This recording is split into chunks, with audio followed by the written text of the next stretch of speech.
নমস্কাৰ বন্ধুসকল, Assamese everything YouTube চেনেলটোলৈ আপোনালোকক স্বাগতম জনাইছোঁ। এটা লৈ আহিছোঁ নতুন ভিডিঅ'। নিযুত মাইনা আঁচনিৰ ফৰ্ম সকলোকে দিলে। এইখন হৈছে নিযুত মাইনা আঁচনি UG first ইয়েৰৰ form.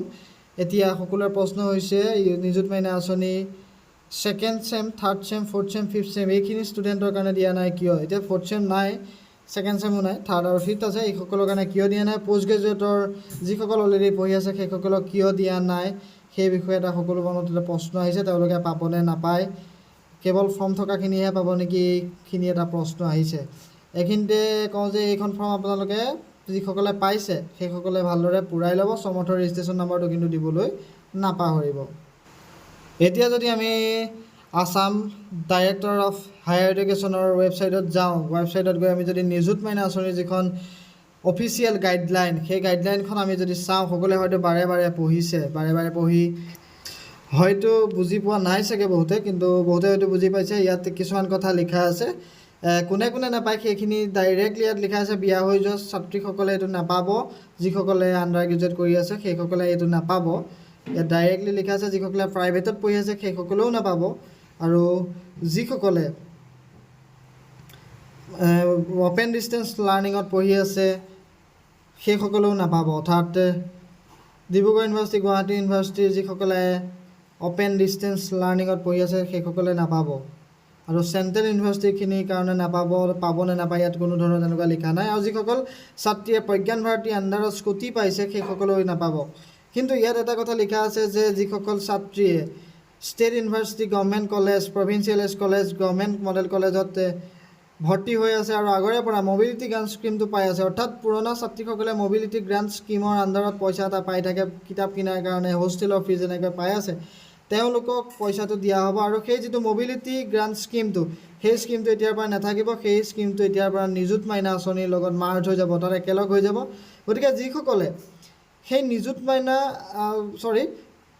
Mobility grant scheme, সেই স্কিমৰ আণ্ডাৰত পইচা পাই আছিলে, তেওঁলোকে এই নিযুত মাইনা আঁচনিৰ পইচাটো পাব। এইটো অফিচিয়েল গাইডলাইনতে লিখা আছে। মবিলিটি গ্ৰাণ্ট স্কিম বুলি নাথাকিব, সেইটো মাৰ্জ হৈ নিযুত মাইনা আঁচনি হৈ যাব। তেওঁলোকেও এনেকুৱা এখন ফৰ্ম ফিল আপ কৰিবলৈ দৰকাৰ নাই। এইখন কেৱল higher secondary first year, UG first year, PG first ইয়েৰৰ ষ্টুডেণ্টে পূৰাব লাগিব, আৰু BEডৰ ফাৰ্ষ্ট ইয়েৰ পূৰাব লাগিব। BEড কৰি থকা ছাত্ৰীসকল যদি কেনেবাকৈ ডেপুটেশ্যনত কৰি আছে, কোনোবাত চৰকাৰী কৰ্মচাৰী হিচাপে কৰি আছে, তেওঁলোকে কিন্তু ইয়াত নাপাব। আৰু প্ৰাইভেট ইনষ্টিটিউটত কৰি থাকিলে নাপাব BEড। গভৰ্ণমেণ্ট ইনষ্টিটিউটত কৰিব লাগিব, কলেজো গভৰ্ণমেণ্ট কলেজত পঢ়িব লাগিব, তেতিয়াহে এই আঁচনিৰ টকাটো আপোনালোকৰ একাউণ্টত পাব বা আপোনালোকৰ ফৰ্মখন ৰিজেক্ট নহয়। আৰু আপোনালোকৰ ব্যৱহাৰ পাতি কলেজত ভাল হৈ থাকিব লাগিব। যদি ভাল নহয় তেতিয়ালৈকে আপোনালোকে নাপাব। আৰু আপোনালোকৰ যদি কেনেবাকৈ বেকলগ থাকিলেও আপোনালোকে এই আঁচনিৰ পৰা আপোনালোকৰ নাম কটা যাব। গতিকে এইখিনি মেইন কথা নিযুত মাইনা আঁচনিয়ে সকলোকে এটা কনফিউজন আনি দিছে যে ফাৰ্ষ্ট ইয়েৰখিনিহে পাব নেকি, এতিয়া থাৰ্ড চেমত পঢ়ি থকা, ফিফ্থ চেমত পঢ়ি থকাসকলে নাপাব নেকি? পাব, যদি তেওঁলোকে মবিলিটি গ্ৰাণ্ট স্কিমৰ আণ্ডাৰত, সেই স্কিমটোৰ আণ্ডাৰত যদি তেওঁলোকে পইচাটো পাই আছে, হোষ্টেল ফিজেই হওক, বুকছ কিনিবলৈ যে এটা পইচা দিয়ে সেইটোৱেই হওক, সেই যদি পইচাটো পাই আছে, তেন্তে তেওঁলোকে নিযুত মাইনা আঁচনিৰ অধীনত 1000 টকাই হওক, 1250 টকাই হওক, 2500 টকাই হওক, এই পইচাকেইটা পাবলৈ সক্ষম হ'ব। কিন্তু কেৱল প্ৰাইভেট ইনষ্টিটিউটত পঢ়ি থকা, ডিষ্টেঞ্চ মোডত পঢ়ি থকা, অ'পেন ডিষ্টেঞ্চ লাৰ্ণিঙত পঢ়ি থকা ছাত্ৰীসকলে নাপায়, আৰু তেওঁলোকক এতিয়ালৈকে ফৰ্মো দিয়া নাই।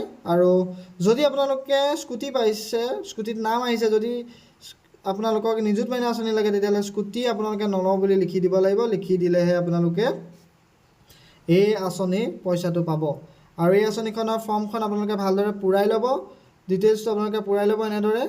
ইয়াত আছে ইনষ্টিটিউশ্যন পাছ ফ্ৰম পাছ, এইটো আপোনালোকে আগতে কি পৰীক্ষা পাছ কৰিছিলে, আৰু সেই পৰীক্ষাটো কোনখন কলেজৰ পৰা পাছ কৰিছিলে সেই কলেজখনৰ নামটো লিখিব। লাষ্ট এক্সামিনেশ্যন পাছ যিটো আছে সেইটো আপোনালোকে হায়াৰ ছেকেণ্ডেৰী পাছ কৰিছে, হায়াৰ ছেকেণ্ডেৰী যদি PG ষ্টুডেণ্ট হয় তেতিয়ালৈকে ডিগ্ৰী পাছ বুলি লিখিব লাগিব। ইয়াৰ ৰোল নাম্বাৰ লিখিব, কাৰেণ্টলি ইনষ্টিটিউটত কোনটোত পঢ়ি আছে আপোনালোকে সেয়া লিখিব।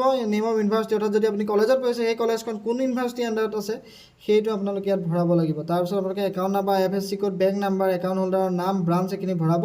ভৰাই প্ৰথমতে আপুনি নিজে চহী কৰিব, তাৰপিছত গাৰ্জেনৰ চহী কৰিব, চহী কৰি আপোনালোকে এখন কলেজত জমা দিব, তেতিয়া তাত আপোনালোকৰ প্ৰিন্সিপালে চহী কৰিব।